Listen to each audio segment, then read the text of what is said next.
I have two questions. How was it like knocking out Chuck Liddell? Okay. I thought you were going to ask me both back to back.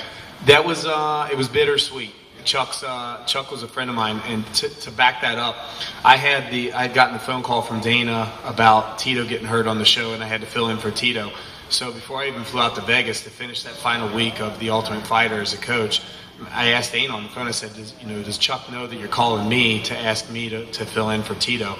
And Dana said, yeah, Chuck understands business is business, and friendships get set aside and all that kind of stuff. So, but once you're in the octagon, it's a competition, and I hated that happening that way, because then in every interview I do, all the time I have some douche that's always like, how's it feel to be the guy that ended Chuck's career? And I'm like, it was a string of events. It wasn't just me, and I hate being labeled that, especially because I've been a friend of his for a while. So, but I'll tell you, it's on the flip side of that. When you have a broken arm and you still knock a guy out, it's those kind of those.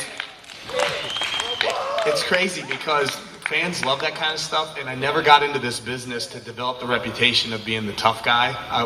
I would have rather been like the elusive guy or something, like, man, you can't touch him, he's hard to hit. But instead I became like the guy that could take a punch or fight through a broken arm or hand or something like that. So yeah, it's a bittersweet kind of memory for me.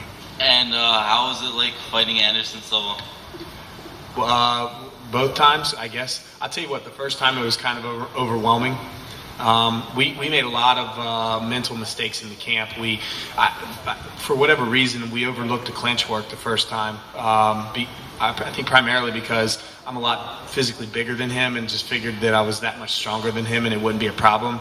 And obviously it was, and so that, I don't know if that was an error of cockiness or arrogance or whatever, but we obviously made some adjustments in the second fight, because that wasn't what I was dealing with. But I'll tell you, Anderson is a very, very respectful opponent, and when you lose a title to somebody like that, you can't. I couldn't have lost to a better man, I guess, the best way to say it.